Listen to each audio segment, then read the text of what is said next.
CTBK gives executives and owners of mid-market businesses unparalleled confidence and clarity so you can focus on strategic objectives and organizational success.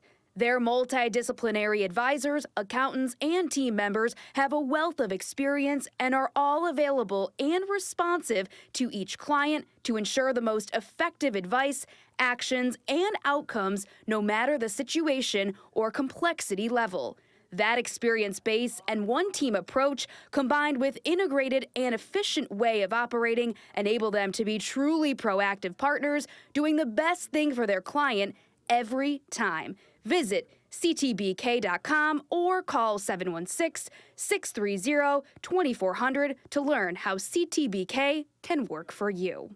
Hi, I'm a fucking nobody, and you're listening to Tim Graham and Friends. It's Tim Graham and Friends, brought to you by CTBK, CPAs and Business Consultants. I'm Tim Graham of The Athletic, here with Jonah Bronstein of Bronstein Sports Plus. It's a rare Mother's Day edition of TGAF, so to all you mothers out there, happy birthday. I paused there. That's the old Ralph Kiner joke when he was the play-by-play man for the New York Mets, and he said that about Father's Day. And it's one of the great bloopers that I've remembered from my youth. It kind of reminds me how everybody calls the 4th of July America's birthday, even though it's really not. And there's nuances to that holiday, and it's not a birthday anniversary event. Yeah. Or Easter. I mean, is that Jesus's birthday? It's his second birthday. I don't wouldn't know. Did they call it that? Jesus's second birthday? Maybe they should. Like in the greeting cards where you go to Rite Aid, RIP, by the way, for Rite Aid. I'm going to have to change my pharmacy now. It'll be interesting to see what they put in there across the street from Will North. Maybe someday it'll be resurrected like Jesus.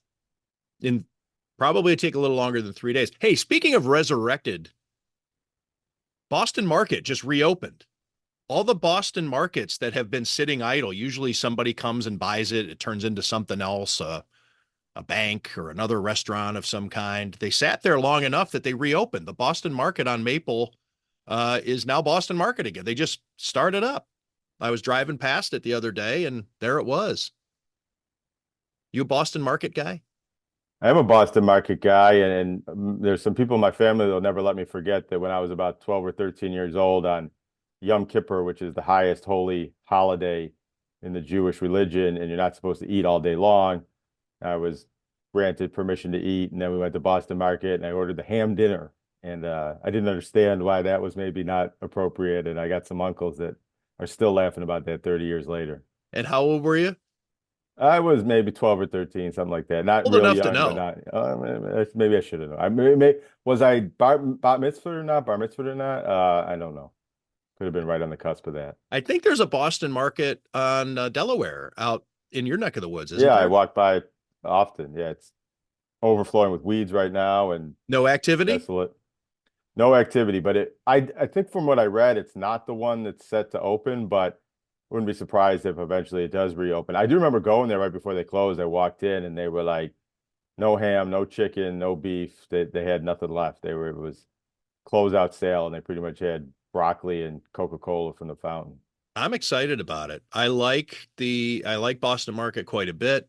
The sweet potato casserole is otherworldly with the marshmallows on it. It's like a dessert. In fact, that's the type of thing that if, you had a sweet tooth, get in the drive-thru and just order a side or a big side of the sweet potato casserole. If we were a different type of podcast, we could do a draft of all the Boston Market side items that we like best and what round those would go in. Yeah, I'll do that. They have a lot of sides too, so we can probably get into the third round. You'd be on the sweet potato casserole train. That's right. Hey, speaking of Yom Kippur, Jonah, any hot Pope takes? No, I mean, I enjoyed many of the memes, the Saturday Night Live. Da Pope was maybe my favorite one, but no hot Pope takes. My hot Pope takes is, I don't really know what's going on. I was in the newsroom for all that, and I understood the fuss about it, but I don't understand the details and the verbiage and everything. And, it was like watching a foreign movie with subtitles. And there were subtitles. He didn't speak English. Yeah, it's interesting how that got covered because obviously Catholicism is a major religion, but I don't think it's the largest. And when there are other leaders of a church selected, obviously there's pomp and circumstance, there's all the pageantry and the smoke, there's drama built in that maybe you don't have with other religions, but you don't see the major networks going national to cover leaders of other faiths being selected. Yeah, well, the Pope is box office. Um, it does remind me a little bit. I don't want to make this comparison on their merits, but it does remind me a little bit of the royal family, where the actual importance of the Pope to the religion is important and people who of the religion, but there also seems to be a celebrity. I think there were people that aren't devout Catholics or strong religious people that are very interested in the Pope as celebrity and the Pope Like the royal choosing. family. Yeah, exactly. Right. You mentioned Pope and all the headlines that were great. Stephen Colbert did a great one, and he's a practicing Catholic, so he had some great pulls in terms of the puns and things that he was doing. But the one that he had a bit where he did a whole prayer in a very Chicago accent, and that he ended with, "And now time for the prayers," and I thought that was good, as opposed to just the Pope. He actually worked in the Farley skit of the Bears from My SNL. Pope is also from Chicago, living there currently.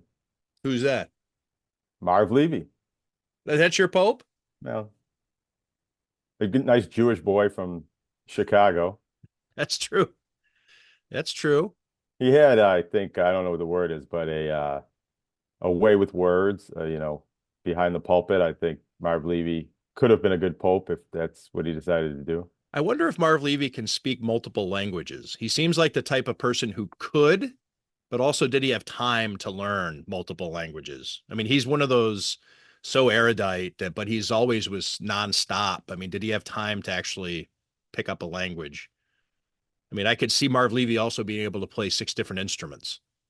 He could be like myself. I once diagnosed myself with a foreign language learning disability because that was my worst subject in high school and college, was trying to get the basic requirements in Spanish. And I tried to take French for a semester and failed that. I tried to take Latin, which was the most difficult academic subject I ever studied in my life by far. And finally I got through it. But at the end, I just was not I was a pretty good student in most subjects. And in Spanish, I was terrible. And so I think that I was just so good at English that I just couldn't find the bandwidth to learn another language because I had mastered, the English language so well. Right. Yeah, I could see that. I think all the people that you correct in your editing process over at WIVB also would agree that you've are so charming in your mastery of the English language. Yeah, they should start speaking to me in Spanish because I won't know what they're saying and I won't be able to correct anything. Hey, Bill's schedule release is Wednesday. We know who the opponents are going to be. It's one of those eye rollers of an event, gotten to the point where the NFL has turned it into a national holiday, to the point where at the draft, 2 members of NFL media came out onto the stage in Green Bay to announce the announcement. They announced when the announcement was going to be, which is pretty incredible where we've come in terms of the schedule release. It used to just come out in a press release and it would run on the AP wire and people would say, okay, time to start booking your trips. But I guess my question to you, Jonah, is in 2 ways. Is any thoughts or care about how the games are slotted? I don't know, any thoughts on holidays or international games? And then your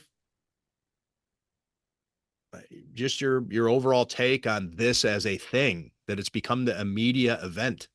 The Athletic has us we are ready to go with stuff as soon as that schedule is out. I mean, I'm writing a column within the next couple of days about it. Having that ready to go. So where are you on the schedule as a newsworthy event? Well, I've shared your eye-rolling sentiment for years now, especially as the schedule release has gotten hotter and hotter and hotter, more anticipation, more previewing of it weeks ahead of time. And, it used to be that the schedule would come out and you really wouldn't find out the schedule was coming out till maybe that morning. And then it would come out and you would analyze it, and that was it. Now there's a lot of analyzing it before the schedule even comes out. And the 50% of schedule, the games are known by the time the schedule is released. right. And a lot of them will be officially announced. This will trickle out throughout the week. And, so saying that myself, or as a sports fan or in my personal life, I don't take that much interest in the schedule until it comes out, because then you're checking the dates in your own personal calendar and how that works out for your ability to either watch the games as a fan, travel to the games, or in our cases, work the games, and what maybe potential work conflicts there might be that weekend, or opportunities to do something else cool because of the way it fits on the calendar. And then just as you mentioned, our responsibilities with writing about this and analyzing it and being in the right positions to, write news stories when certain elements of it break, make it something I've been thinking about a lot over the past week, just to kind of get ready for it, and how big of a day Wednesday is, media wise and local media wise, and, reporting on the schedule when it comes out, and then quickly analyzing what it means and feeding that content beast of the Bills and the NFL. But, that Wednesday's a big day, but this is going to start tomorrow. And I think it's going to start with some Bills games tomorrow morning. There's been some teases that Josh Allen's going to appear on the Today Show when they announce NBC games. That probably means a Sunday night football game, a prominent one. My prediction would be the opener, I think, probably in Buffalo, against either, it won't be the Eagles, but it could be the Ravens, it could be the Chiefs, it could be the Bengals. I could see any of those games being the Sunday night football opener. And then there's strong rumors. You've heard it. I think most of our listeners have heard it, about the Bills playing on Christmas, possibly a home game, the primetime game, maybe the last regular season game at Highmark Stadium, which is a significant event.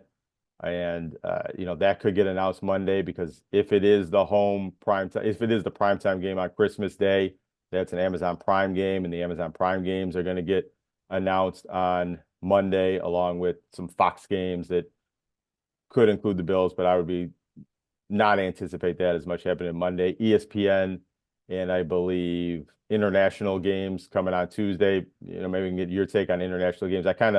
I would predict the Bills do not have an international game. Do you think they will? I thought that Ireland made sense, but the reports coming out that Minnesota will be playing the Steelers. The Steelers are the home team. It's already been announced for Dublin. But my thinking was McDermott as a head coach. That's a sell for the Dublin, for the Ireland fans out there, that you have this guy who's leading one of the best teams in the NFL. And of course, the Steelers are going there because the Rooney family is very prominent, even in political sense. The ambassador to Ireland from the Rooney family under was it Bill Clinton or was it Barack Obama? But either way, so I thought that was a game I was hoping for, quite frankly. I don't know that that I'd want to go to some of the international locales, but Dublin would be pretty cool.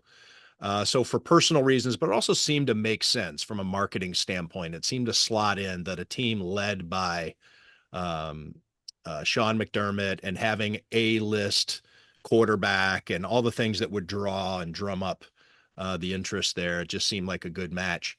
You mentioned opening day, and again, Eagles probably not, because they play on Thursday. Cincinnati, Kansas City, Baltimore. Those are our three home teams. The other home games are, of course, the three division rivals, New Orleans and Tampa Bay. The Bills have been playing a division rival early in the season in primetime games. What about it being a division game? The Jets on Sunday Night Football. Of course, the Jets without Aaron Rodgers, probably not the cachet, but Miami, I don't know. What are your thoughts? Would that be acceptable? Or My does it have to knee-jerk thought be is one of nobody in the those three that you division. mentioned? Yeah, I don't think anybody in the division is good enough for one of those marquee games. It could be a prime time, especially like a Thursday night, Monday night game mid-season with the Bills play the Jets or Miami or probably not New England. And maybe Miami. I mean, they played a primetime Thursday night game in Miami last year, so I wouldn't really expect the NFL to put the Bills in Miami in a primetime game on week 1 when they just had them in that kind of slot in week 2 of last season. Plus, Miami, I think, has lost a little bit of their luster. So I would think I think there's a high probability it's going to be either Bills Ravens or Bills Chiefs in week 1 on Sunday Night Football. That seems like the type of game that the NFL and NBC would really want for their, they're going to kick off with the Eagles hosting a team on Thursday night. And then I believe NBC has both of those games and have that on Sunday night. I'd be a little disappointed in that personally, because opening day is a big day no matter what for me. I mean, and for the fans really.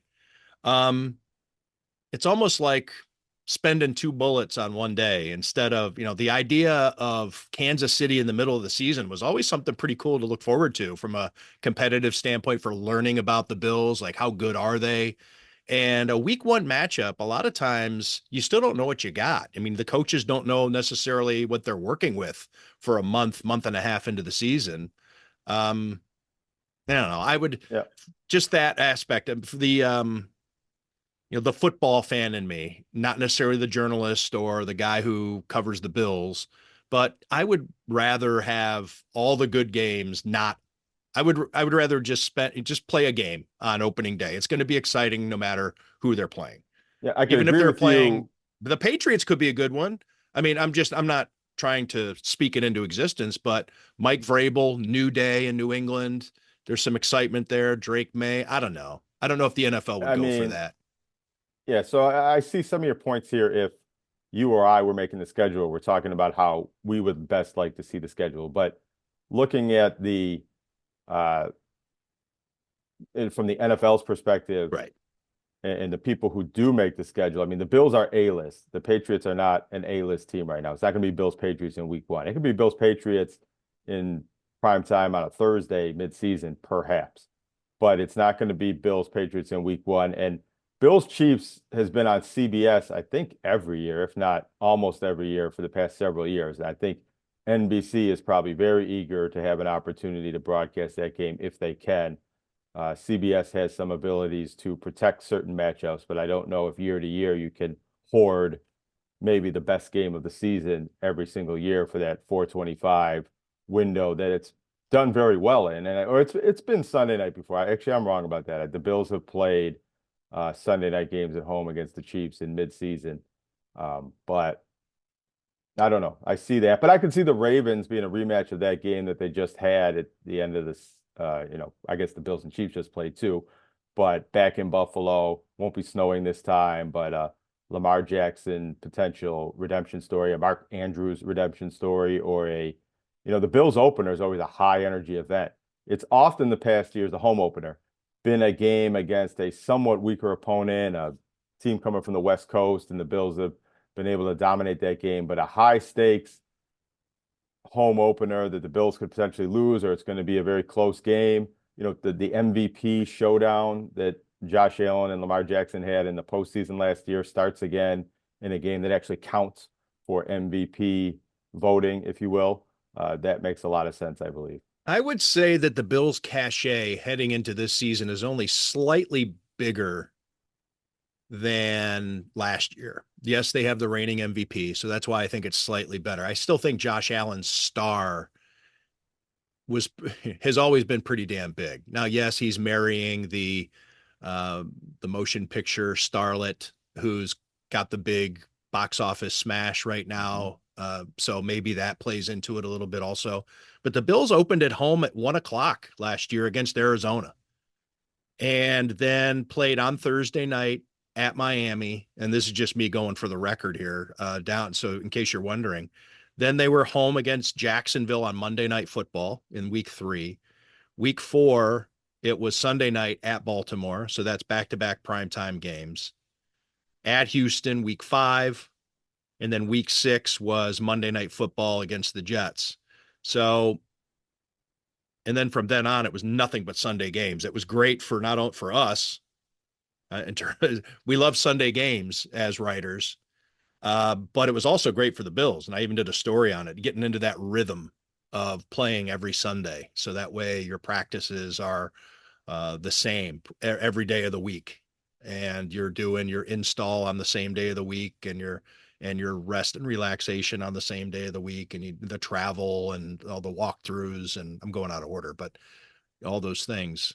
So I'm guessing the Bills won't have that this year, but they what a great schedule that was from a rhythm standpoint. But yeah, they had some weird. I mean, Jets. I guess they're banking on Aaron Rodgers being healthy, of course, when they schedule Bills at Jets on Monday Night Football in Week 6. But they had a couple of kind of weird games early on. A non-conference opponent on opening day, and then the Week 3 game, Jacksonville on Monday Night Football. Anyways, just it. Just a couple of thoughts there regarding the schedule. Can I make a quick note on international games? There's a lot of belief that has some truth behind it that even though the Bills are eligible to play international games, either the road game against the Dolphins or the road game against the Jets, the Jets game would be in London and the Dolphins game would be in Madrid, Spain. There's some belief that the NFL doesn't schedule division games for international games. That's actually not true. They've had a couple. I heard a breakdown, and it was about a month or so ago, but and I forget his name, but the individual helps make the schedule for the NFL, joined Sal Capaccio and Matt Bove on their podcast, which is a great listen. And the podcast itself, but this particular episode, because they really get into the nitty-gritty. And he explained that the home team has some say in who they play in the international game. So if any NFL team has a division game that they don't want to give up from being at home, the Bills wouldn't want the Dolphins game moving over to London, for example, or that was pretty much the case, I think, when the Bills played in Toronto. They didn't want to move those division games. So that would come down to the Dolphins management or the Jets management deciding whether the Bills home game is a game they want to give up. And I would say they probably don't, but it is possible that, because the Bills do have 4 potential outs, if you will, into international games. But if you cross out those division games and you cross out this Ireland game, because it's probably going to be Pittsburgh against Minnesota, the only one that's really on the table still is a London game against the Cleveland Browns, and I don't see that. And that's not a division game, but the closeness of those two cities and those two fan bases and their history of playing each other, Cleveland might decide they don't want to give up that home game over to the international audience. If the Bills don't play an international game, they have probably one of the easiest road schedules in terms of travel that any team could have. Obviously, all 3 division opponents are in the Eastern time zone. Pittsburgh is a drive. I mean, the team flies, but in terms of fans or, just how easy it is to get there, Pittsburgh and Cleveland, very close. And then Atlanta and Carolina, also in the Eastern time zone. The only game outside of the Eastern time zone is Houston. And that's not that far away. So the Bills will not be road weary, unless, of course, they get 4 road games in a row or an international game or something weird like that. This is shaping up to be a really comfortable schedule for the Bills.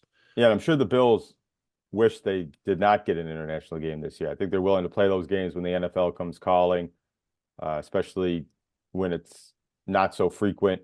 But they just did that 2 years ago. It didn't go great. Sean McDermott questioned whether their travel plan was proper after the loss against the Jaguars. Maybe they want another international game to test out a new travel itinerary, but I would imagine that they would like a few more years before they have to do that. You just said Jaguars. You're a Jaguars guy? How did I never notice this? I don't know. I don't have a strong take on it. I probably use both. All right. Yeah. I hear ESPN anchors call them the Jaguars. So I don't think, you would think that a place like ESPN would be like, hey, that's not how you say it. Yeah, I'm on and off with it. Sometimes it's Jag on, sometimes it's Jag off. Sometimes it's Jaguar. I'm looking it up to see if there are alternate pronunciations, just for the record. I think there's probably a technically correct pronunciation, but I think it's a word that in the English language gets pronounced two ways, and one might be preferred, but it's not, an extreme All right, difference. this is Merriam-Webster. I'm going to try this. I'm going to turn up my volume and just hit the two different pronunciations that Merriam-Webster allows. All right, hang on, Jonah. See if the microphone will pick it up. Jaguar. Again. Jaguar. And then here is the second pronunciation. Jaguar. Jaguar. So there's two. And Jaguar is not one of them. Oh, well, sorry I misspoke. I like to joke with radio and television reporter Sal Capaccio being the specific one I've had this joke with a lot, because he'll be at he MCs things like the Connolly Cup banquet or high school banquets, and I know a lot of these players, and he's always asking me, or has asked me in the past, how to pronounce a certain high school athlete's name. And when I was a newspaper writer, I tell him, hey, that's not my job. I know how to spell them, you know how to pronounce them, and you don't need to know how to spell them, and I don't need to know how to pronounce them. Now we're multimedia journalists. We do this podcast. Occasionally I'm on the local television sets, and I do need to know how to properly pronounce names, but I'm not too worried about preferred pronunciations of Jacksonville Jaguars. I struggle to pronounce Jacksonville. I'm still just working my way through these words. Jaguar is how the car company says it now. They switched it, I think, to try to sound more sophisticated. How about, look, we're still trying to figure out Tyrod Taylor's first name. He went with Tyrod. I think it's back to Tyrod. I don't know. I like Tyrod because I had to condition myself to say it after Tyrod for so long that I'm sticking with Tyrod. There's a bunch of those. We've gone down the rabbit hole of all the players who've allowed you to say their names incorrectly or who just didn't want to correct it. And then Khalil Mack, who last year came out with a correction on his first name after, what's it been, 15 years of us calling him Khalil Mack? 15, it's been a long time, right? It's been since he's been at UB. Well, He's been in the league a while. 2014, I believe, would have been his senior year at UB in his draft year. So, and he was at UB 4 years before that, a redshirt year, and then he played through his junior eligible year. So yeah, about 15 years. Yeah.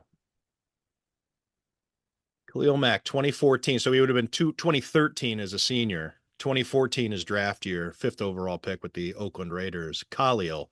It is now changed in Pro Football Reference with the emphasis on the first syllable. Jonah, Bill's rookie camp. Let's just touch on that real quick. I was on vacation, did not go out there. You were there on Friday for access. I know it was just one glimpse, and it's really not looking at anything in particular. These guys are just learning how to get around the facility and how to, the names of the equipment guys How and to the pronounce trainers. What was any impressions on anything you saw? As dangerous as it may be to talk about a first impression, both either positive or negative at a moment like this? Well, you got me thinking now it's dangerous to talk about anybody because these players are so new. I'm not sure how to pronounce all of their names. I might have to stick Didn't to, Maxwell Hairston say he wants to be called Max? And I see everybody still calling him No, Maxwell. I was calling him Maxwell Max. Harrison was specifically asked at the draft if he prefers Max or Maxwell in print, and he did say Maxwell. Said he likes how that looks in print. So maybe he wants it to be printed as Maxwell and pronounced as Max, or said as Max on television. There's a lot of that too, where somebody might have a name, byline. We do this as writers, but even an athlete might prefer that when you print my name or you type it out, it looks one way, but everybody calls me Trey White, but maybe he prefers being called Tre'Davious White in the media. I don't know if that's specific, but that's how it goes with a lot of players with longer The Bills names. have had a few. Gabriel Davis. Yep. He told me repeatedly he prefers Gabriel, but everybody goes with Gabe. Mitchell Trubisky.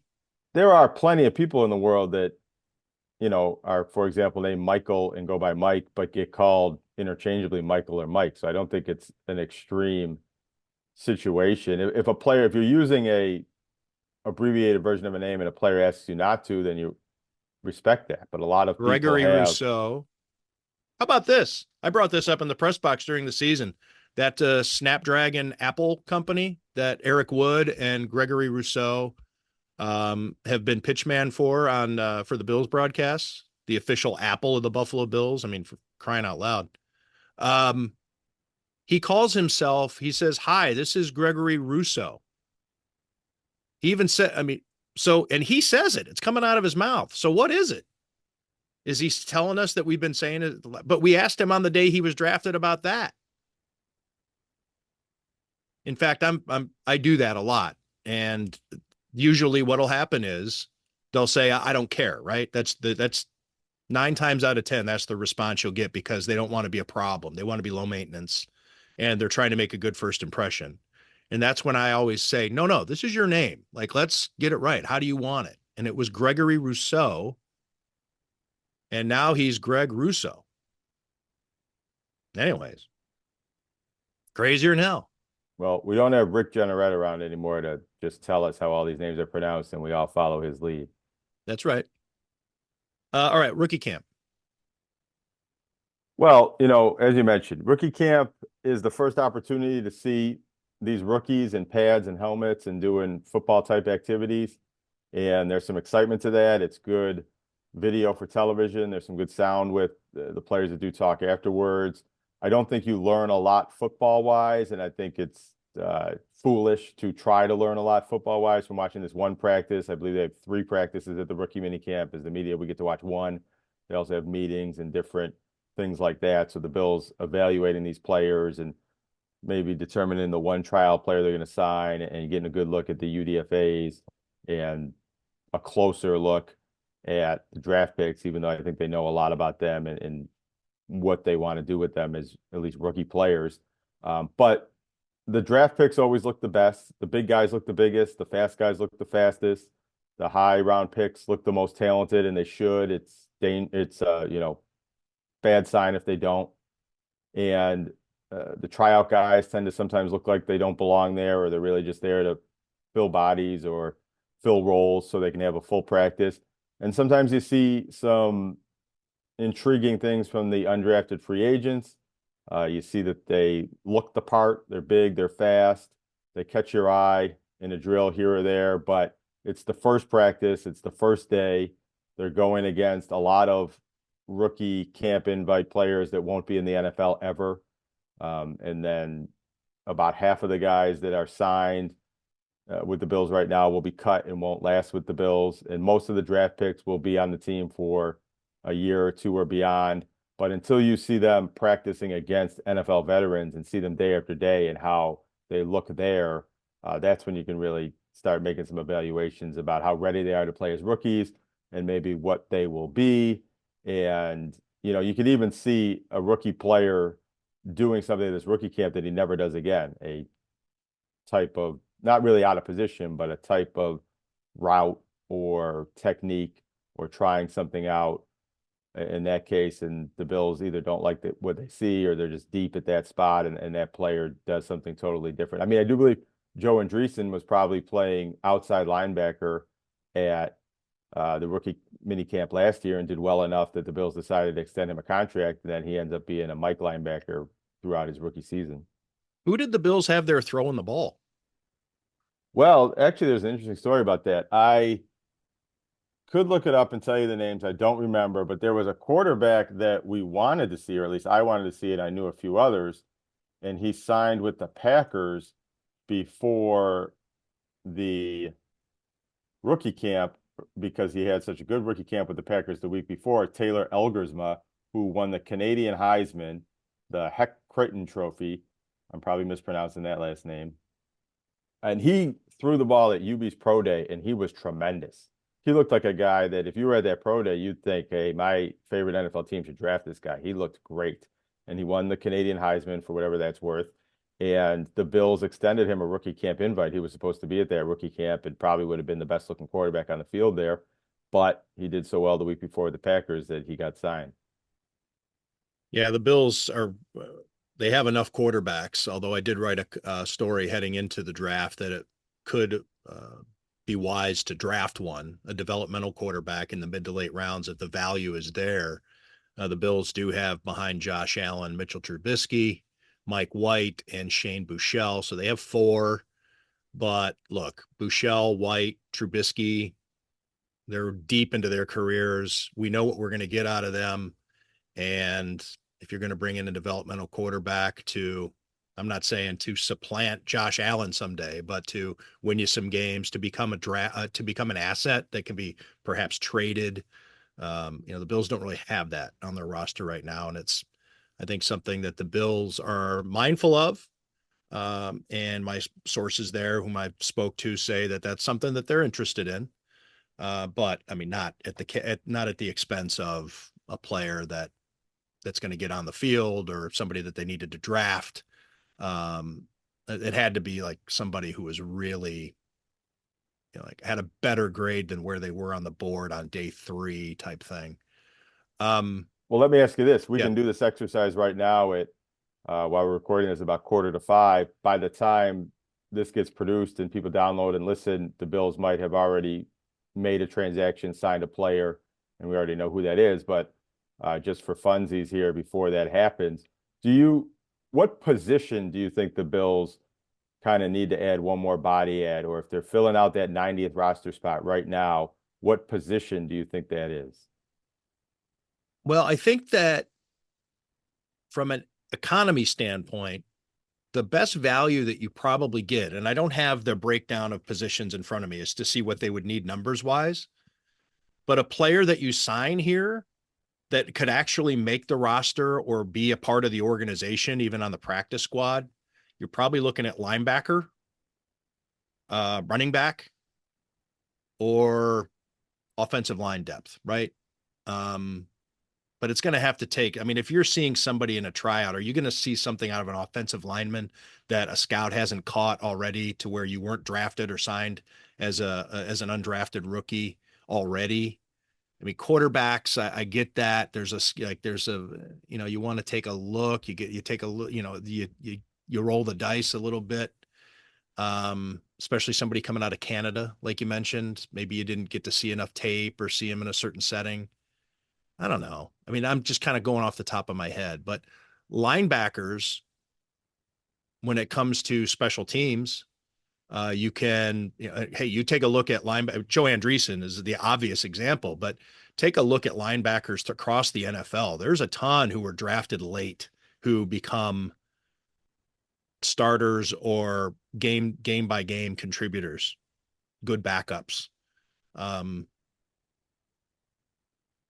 Safety, maybe? I don't know. What do you have a thought on it? Safety is a good one. I think the positions that the Bills did not address in the draft, that maybe you would think they could have or should have, would probably be at the top of the list.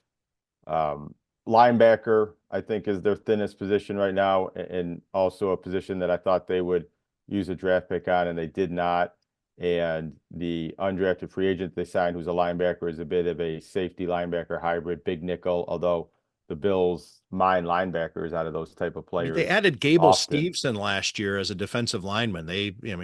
Well, and the Bills might have made their move, their 90th roster spot move this week when they signed Casey Rogers off waivers from the Giants, former lacrosse player, high school lacrosse player.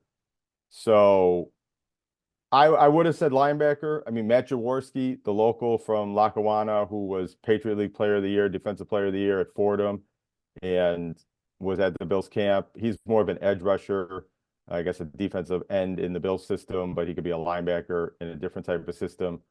But I don't know if the Bills need another edge rusher. They invested pretty heavily in that this offseason, in the defensive line in general. I mean, the Bills probably shouldn't sign another defensive lineman or another, I guess they just claimed a defensive tackle, but Right. or another cornerback. I mean, they got a bit of a roster crunch there. The suspensions are going to allow them to have a little more flexibility at the start of the season, but eventually, as it stands right now, the Bills have more cornerbacks and more defensive linemen, or more defensive backs and more defensive linemen they can possibly carry on the team, and possibly even the practice squad.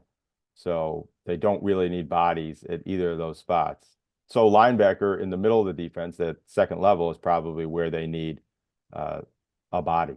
Yeah, that was my first thought. And a lot of it has to do with special teams aspect of it too. If you somebody who's going to actually stick, you're going to then that's probably the position Well, how about a position that they did not address in the draft?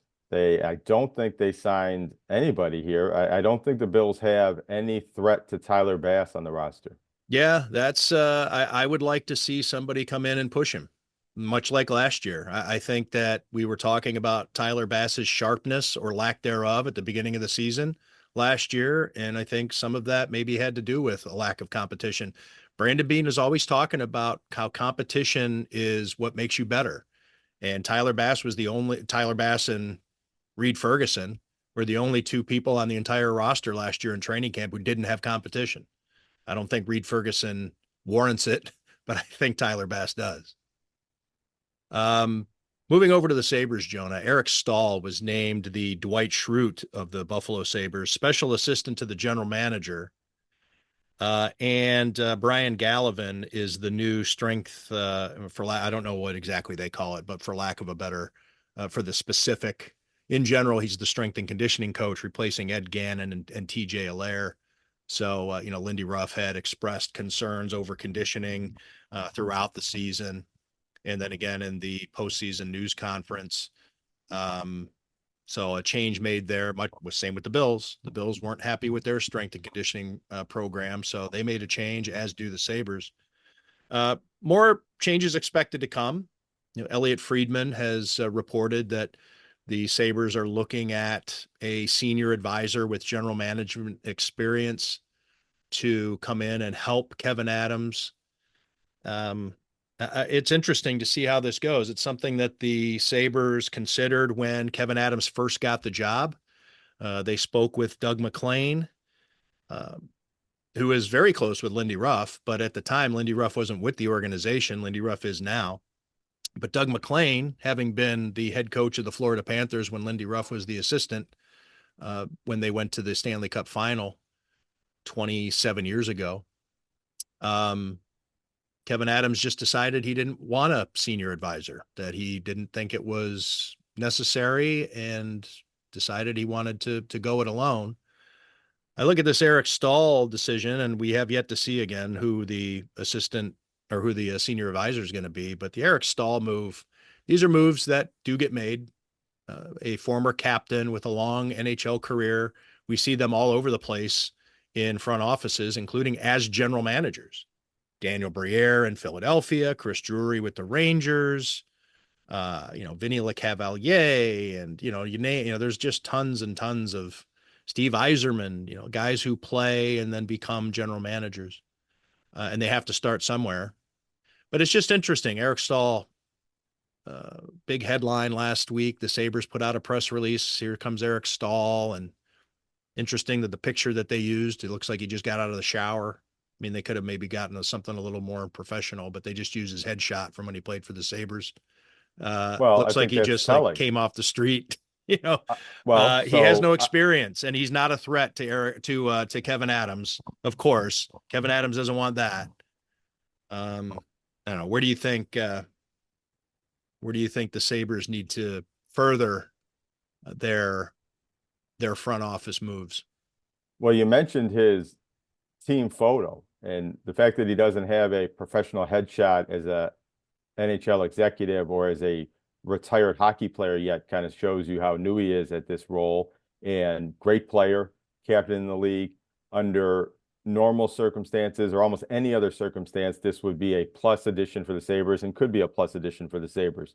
But in the situation the Sabres are in, with Kevin Adams as the general manager in his 5th year. Wait, stop for a second, if you would, and tell me what you mean by plus addition.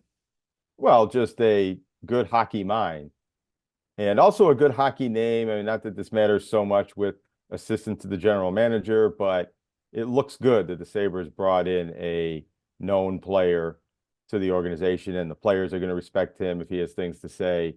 And it's just, I mean, there's often talk that players don't want to play in Buffalo, that everybody wants to avoid the Buffalo Sabres. But Eric Stahl was one of them. Well, right. But now he's eager to come back to Buffalo to start. Because he wants a job in general management, doesn't it? That's also kind of a thing that I saw, and a lot of fans took note of that. It's like, this guy didn't want to be here before. You're talking about the palm trees and the taxes and not being able to having to trade for guys against their will to come here. He's the example. He might be Well, one of the yes. top 2 or 3 examples. Yes, but I think that's overblown sometimes that maybe NHL players don't want to join the Sabres organization. They might have trepidation of joining a team that's at the bottom of the standings right now. But if the Sabres are a bit more competitive, I don't think it'll be as hard to get players to want to join the Sabres organization or move to Buffalo as long as the opportunity to win is there, which it has not been for ages and ages. But if that were to change, I don't think the Sabres would have the same recruitment problem that maybe they have right now. But, being a rookie in this position, rookie in an NHL front office, having played with Kevin Adams before, who was an older player in the league when Eric Stahl was coming into the league, he's probably going to defer to Kevin Adams, at least in year one. He's going to be perceived as a Kevin Adams loyalist. Kevin Adams already brought him in one time as kind of one of the first players he wanted to add to the organization. And so, it doesn't seem like he's going to tell Kevin Adams anything Kevin Adams doesn't want to hear. He's probably going to do a lot more listening than he is going to be telling Kevin Adams what to do. And it isn't the move that Sabres fans and people on the outside think the Sabres need, which is a fresh set of eyes to take a look at the operation and maybe make some changes or help the Sabres do better in recruiting free agents or players that can waive their no movement clauses or not put the Sabres on those lists.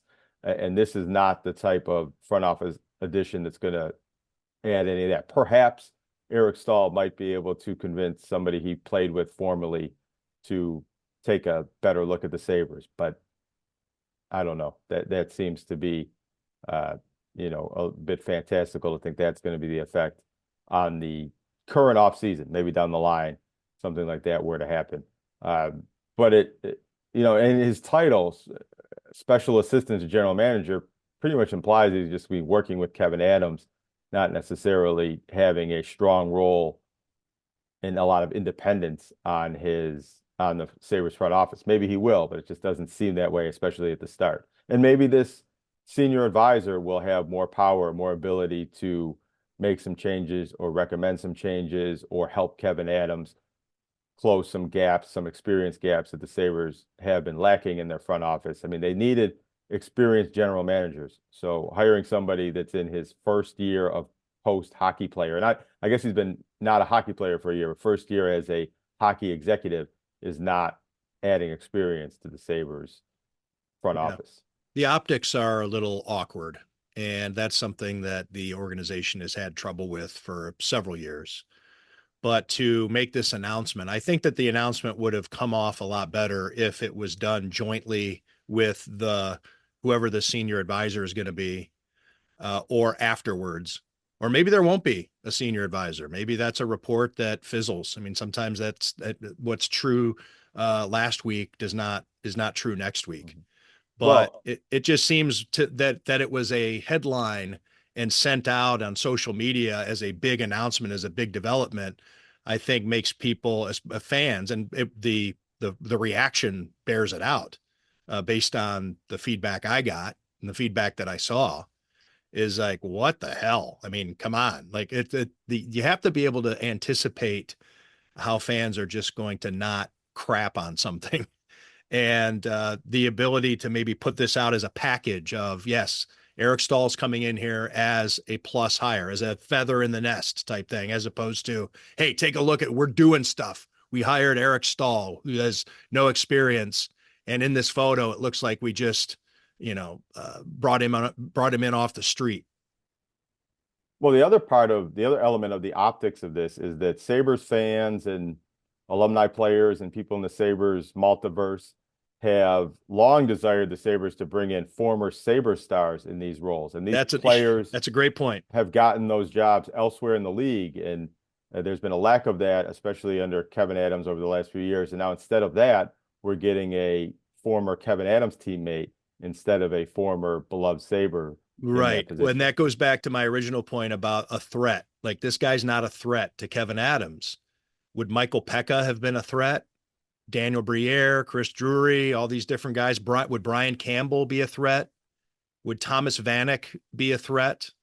Thomas Vanek doing some work for the Minnesota Wild now. I mean, all these different guys who are in that locker room. And I did a story on it, like the deep connect. Like, would Jason Pominville be a threat? Ryan Miller, people who want to get into hockey operations and have been in hockey operations. At Ryan Miller at the NHL level. There are a lot of former Sabres out there that Sabres fans and people within the organization, frankly, would look at and say, why aren't these guys involved? Why aren't they getting these jobs? Especially And with Lindy Ruff back in the organization, you'd think he might want one of his former players, or just think one of his former players would be really good in that role and help champion for that and facilitate that. how much say does he have? And we were talking about this as we were setting up for the podcast. And you asked the great question, is like, as though like who's going to be hiring the senior advisor? Is Lindy Ruff helping with this? Is Terry Pagula doing it on his own with some help of somebody? Is Kevin Adams by himself making the decision, which is seems counterintuitive to me, right? To be hiring your own well, I guess you do hire your own advisor, but if you want checks and balances or to improve, if you're just going to hire somebody you're comfortable with, how what's the tendency of human nature to hire or to bring in or have somebody around you who challenges you all the time? You generally don't do that. I mean, you have to be very comfortable in your position, be very confident in yourself and your future to bring in somebody who's going to constantly challenge you. And is Kevin Adams going to do that? And the decision not to bring in Doug McLean or anybody else didn't necessarily have to be Doug McLean. He just happens to be somebody that the team vetted back when Kevin Adams got the job. And Kevin Adams was like, nah, I don't need that. I mean, is he the one saying that now? Is Kevin Adams determining what he needs right now? Who's telling Kevin Adams what the missing puzzle piece is? Well, Lindy Ruff has a lot of say on a lot of matters. He said this. I think Kevin Adams has said they talks to Lindy Ruff a lot and values his opinion on adding players and what Lindy Ruff knows about players in the league and the other organizations he's been with. And I would think that Lindy Ruff is involved in deciding who this senior advisor could be, unless Lindy Ruff chooses that he doesn't want to do that or doesn't know that side of the hockey operations well enough. He said in the past that he doesn't want to be a general manager and maybe he doesn't want to pick the general manager. But I think if he does want to have an opinion or has an opinion that he wants to offer, that it's heard and is probably valued by Terry Pagula, I'm sure, values just about anything Lindy Ruff says about hockey or the Buffalo Sabres in any part of the sphere. I mean, it's possible that Kevin Adams could be running this whole job search and it's going to be somebody that assists Kevin Adams but does not threaten Kevin Adams, and he gets to choose who that person is. But one would hope and one would think, and the wise thing would be that Terry Pagula is ultimately deciding who this person is and what the job title is and what kind of authority this senior advisor has, or if it's really just a consigliere for Kevin Adams, that Terry Pagula would be okay with that and choosing that that's the type of addition they want to make. I mean, the Sabres, I think a lot of us think, we probably agree with this, that they really could use a strong president of hockey operations who would then decide who the general manager would be, whether it's Kevin Adams or not, would decide who the coach should be, whether it's Lindy Ruff or not, and have a heavy hand on the roster construction. That the Sabres need that type of person, somebody with experience, an outside opinion, fresh set of eyes. But at this point, and how Kevin Adams has been positioned over the last 5 years and going into his 6th year, as long as Kevin Adams isn't removed from his job as general manager, I don't think it makes a lot of sense it makes some sense, but if you're keeping Kevin Adams for at least one more year, then just keep Kevin Adams and keep things the way they're going. If it doesn't work out, if they don't make the playoffs, I think you clear out the entire front office and start over. So the idea of bringing in the Kevin Adams replacement or the senior advisor that's going to change the direction of Kevin Adams' general manager tenure seems to be a tough needle to thread, and I don't really think the Sabres are going to pull that off. It seems like you're sticking with Kevin Adams and Lindy Ruff and much of this core roster for one more season, hoping it works out. And if it doesn't, you make a lot of changes after that. Let's pivot to a winning organization at KeyBank Center. The Buffalo Bandits have made the NLL finals yet again. They're going to be playing the Saskatchewan Rush, with that series beginning at home on Friday night, with game 2 scheduled for Sunday, and then game 3, if necessary, not for another week. Game 3 would be May 24th at KeyBank Center. But Jonah, you've been following the guys. You've been following the Bandits. I don't know. You want to tee up this series a little bit, or do we want to save it for later in the week? Well, hopefully we can maybe get a little more in depth on previewing the finals and the matchup with Saskatchewan and the actual X and O lacrosse. I know you like to get into that later in the week if we're able to do that. I think a couple of things with the Bandits that are interesting here. I mean, they're just rolling through the playoffs. They won the quarterfinal game, swept through the semifinals. There was a bit of a tight game, and they had to come back in the fourth quarter to win game 2 on the road. But they haven't lost a playoff game in 2 years now. They've only lost one playoff game during this three-peat quest that they're currently on. And why that's interesting is, to me, and I think Buffalo fans maybe, is that if that continues in the finals, they'll clinch the championship on the road in Saskatchewan in a game that will be broadcast locally on the CW23, but will end about midnight on a Sunday night, next Sunday night. And that's not going to be as cool and as fun as it's been the last 2 years with the Bandits winning the championship on their home floor. It's been a pretty quiet postseason. Like you say, they've done it so easily. It's like in recent years, the buildup to the Bandits you felt it in the playoffs. Now it's almost like, hey, we're in the finals already. Yeah, well, it builds up. The finals is going to feel bigger than the semifinals, and the quarterfinal game happened during night 2 of the NFL draft. But do you think it's just because they won it all last year that I think people kind of were just, I don't know. It just seems like more people were talking about it in recent years in the first and second rounds. I mean, maybe well, there's a couple things I think to unpack with that. I think there is some let's wait until the finals energy. I mean, the Bandits fans are watching all the games and excited about it, but from the casual sports fan, now that the Bandits have won 2 championships, and it's been a Bandits going for a three-peat since game 1 of the regular season, and there's probably a segment of the Buffalo sports fan base that isn't really energized by the Bandits three-peat chase until it's the championship series. So some of that hype picks up now. But also the Bandits winning every game and being in first place all season long and never really being threatened from having home field advantage, and then winning that quarterfinal game, even though it was tight and it was the lowest playoff game in league history, and they won by 1 goal. They didn't score in the second half. But even with that, they haven't felt threatened at all. Now they're playing the number 2 seed, so maybe this is the most threatening matchup that they could possibly have, and this is where the Bandits get tested. I think that's maybe made it seem not as interesting yet, because we're just kind of waiting until the end when they can actually win the championship and assuming they're going to get there, because that's how it's played out.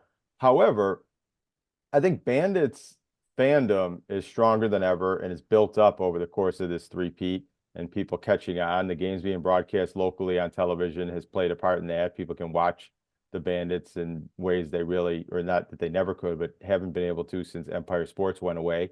And the word has gotten out about how fun Bandits games are, the sport itself, and Chris Swenson, the announcer, and how entertaining that is. And I think there's more people interested in watching the Bandits and going to the Bandits games and following their three-peat quest than there was for the first championship in this. And this is their 5th straight postseason in the finals. And they're the marquee franchise in this league going back to their expansion year and almost all the way through. They've had a few lulls, but year in and year out, they're usually one of the best teams, and they draw the biggest crowds by far. Their lowest crowd is bigger than the biggest crowd anywhere else. However, their crowd at game 1 of the semifinals was the lowest crowd they've had in 3 seasons. It's 14,000 people, which is a pretty solid crowd, but it's less than they just want the finals to start. Well, that could be the case, but they had over 17,000 for the quarterfinal game the week before. I noticed this briefly when I was just putting together a little how to watch file. I think usually the cheapest tickets for a Bandits game are in the 30s. And in this game for the semifinals, it was, I think, 57 when I looked, whenever I did that a couple days before the game. So I think that there's an increase in price, and that had a factor in how many tickets were sold and how many people went to the game. And I've just heard this anecdotally. I actually have not looked at the numbers, but I know people that went to the NLL finals last year, bought a certain ticket, a certain seat in a certain section, and trying to buy that same ticket now for the NLL finals this year are saying it's going to cost them twice as much. So that could be a factor in at least the crowd size. I don't know if that changes the energy and the media coverage and, like, someone like yourself, your interest in watching these games on the CW23 when they're on this weekend. One note about the Bandits I want to say too real quick. And so people ask me about the Bandits if they don't know a lot about the Bandits, and they might say, oh, what's that like? And I tell them about the game atmosphere. And then what I like to say is that they're basically the Yankees of this sport, indoor lacrosse, and the history they won, the championships, how often they win, but also having the two leading scorers in the league, the defenseman that set the record for block shots, the best goalie nominated for goaltender of the year. He's won it 8 times. He's the all-time greatest goalie, possibly the best coach. They now have John Gertler, their broadcaster, nominated for the Tom Borelli Media Award. Scott Loeffler is nominated and probably should win Executive of the Year. They're just top to bottom the marquee franchise, and that extends even beyond the players on the team. You know, Dane Smith, Josh Byrne tied for the points lead in the NLL this year. Number 2, Connor Fields, East Amherst kid that's playing for Rochester and used to be on the Bandits.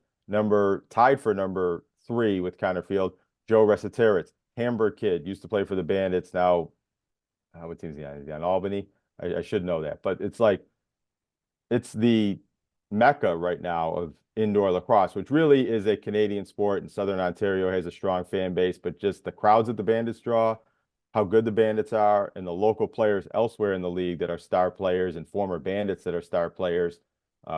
Maybe it's more accurate to call them the Maple Leafs of this sport, but the Maple Leafs haven't won a championship in ages, and the Bandits have won 6. And yeah, you can't more, call them any Canadian team because no Canadian teams don't get to the Stanley Cup Finals. So, yeah. So the Bandits and their winning tradition and Bandits culture feels like a big story to me. NLL lacrosse, I'm not saying it's not a big story, but the actual wins and losses and X's and O's seems secondary to just the Bandits. I think really just claiming that third franchise mantle in Buffalo, where it's not really much of a discussion about any other franchise, at least this right now. Before we wrap up, Jonah, I see that NCCC baseball is undefeated.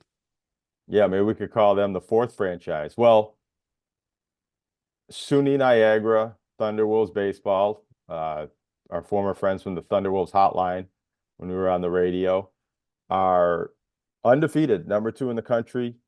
NJCAA Division III World Series, they've been there 8 times. They've been the national runner-up 3 times. But to go undefeated in a baseball season, regular season, and now into their sub-regional series is remarkable.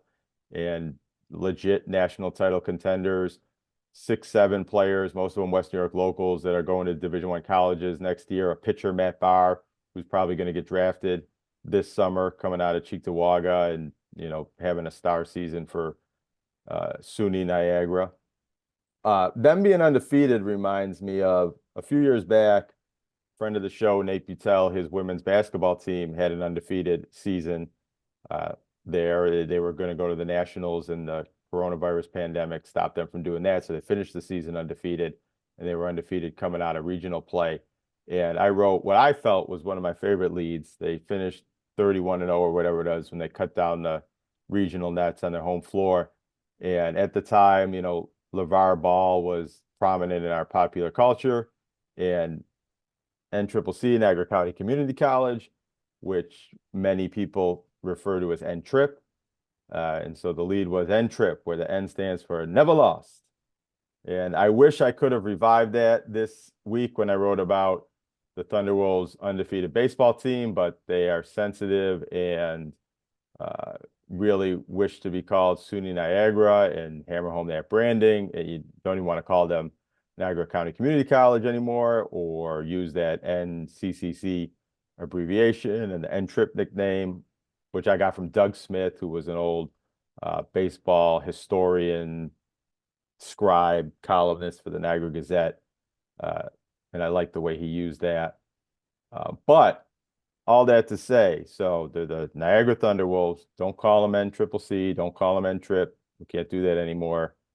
But do you know the original name of that college before it was Niagara County Community College?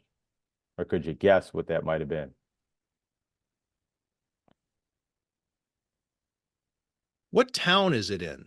Niagara Falls. It Well, is in Niagara Falls. it started in Niagara Falls, and it's branched out to Sanborn, rural Niagara County. Where's the current campus Cataract is. College. That would have been a good one. I actually like that. If anybody wants to start a prep school up there, I think you should call it that. No. It was Nabisco Tech. Did they specialize in food science or something? No, it started there was a Nabisco plant in downtown Right. Niagara Falls, and it started in that building or on that campus of that factory. And that What I'm was saying is, like, if it was company related and tech, which would be like engineering, like what do you do at Nabisco Tech? That would have to be like food service and probably production, right? yeah, or I don't know, but I would imagine something Assembly about line what that factory does. They were training. logistics. Yeah, it was a vocational school training people to use the equipment and the assembly line in the factory for Nabisco shredded wheat. And eventually they opened the campus out in Sanborn and changed the name to Niagara County Community College. Some people up there just call it community college. It's not necessary to indicate what county you're in. You just say it. I don't But I like think they SUNY should lean Niagara. into that. I think it should be the Nabisco Thunderwolves from now on, or Nabisco Tech throwback jerseys would be kind of cool. You don't, the throwback jersey probably be the thing. You don't want to just start calling it Nabisco Thunderwolves and giving away your branding. If Nabisco wants to pay for it, yes. I mean, I want to start calling them the Nabisco Thunderwolves because the SUNY Niagara baseball team is just kind of awkward in print. It feels awkward to say. I SUNY get Niagara probably gives some confusion that you're talking about Niagara University, even though it's Niagara University is a private school. And everybody knows that. But on first blush, when you hear SUNY Niagara, people probably think Purple Eagles. right. Can we just call them Niagara State now? I mean, I like Niagara State. Buffalo State, Fredonia State, Brockport State, you don't hear anymore, but years ago, I kind of assume that was interchangeable. Buffalo State. Yeah, I think the State That's a University SUNY. of That's New a York. SUNY Buffalo, right? Right. I think all of the SUNY schools could be called Geneseo State, Portland State, and now we can call them Niagara State, Erie State. Nabisco Tech reminds me there's a Browns receiver. He also played for the Jets. I think that's how he broke into the NFL, but he had no college experience. He didn't go to college. And he would go to open tryouts, and he worked at Texaco, Bobby Jones. And he put down on one of his questionnaires that he had to put down a college. And rather than put down none because he didn't want it to be a strike against him when the scout looks at it, he put down Texaco Tech. And it's something that your eye would skip over as opposed to none, where a scout would be like, well, why didn't this guy play? So Texaco Tech, I always like that. I think they should. I guess you have to work with the Nabisco Corporation to use this in your branding. But if you could call yourself Nabisco Tech again, you'd have a great marketing tagline in that, why go to the discotheque when you can go to Nabisco Tech? All right. I like that. Jonah, say hello to your mother for me. Happy Mother's Day to her. And we'll come back later this week with something that's a little more in depth regarding the NLL finals between the Bandits and the Rush. And maybe some post-schedule release. Oh, right. Absolutely. We'll break down the schedule and talk about our favorites and our least favorites and the worst stretch and the most encouraging stretch. Whatever. The games we least want to cover. I like that road schedule. I like being able to drive to Pittsburgh. It's a town I like also. I like being able to drive to Cleveland, my hometown. So really, to me, that's 11 home games. because the Bills have 9 home games, 8 road games this year. Yeah. So you're hoping If- no international games because you don't want to give up those road trips. Right. No international games. Give me those 2 games in Pittsburgh and Cleveland. And yeah, and then the farthest trip is, I mean, Charlotte's easy to get to. That's a direct flight. Atlanta's a direct flight without connecting. Houston's the only one that you'd have to connect. I'm right? rooting for a lot of 4 o'clock games. I like how that fits into the middle of the day, home or away. That's my favorite playing window for Bills games. Yeah, Houston is the only connecting flight all year. I'll take it. Congratulations. Thank you. Maybe you could drive to every game now and make that part of your coverage, like a travel log. I like doing that. I've done that before. I do I think I do really good road trip stories. Hey, The you story think I we did on could, John Scott when he was playing in Newfoundland, the Bjorn Nitmo, going to find Bjorn Nitmo in Arizona.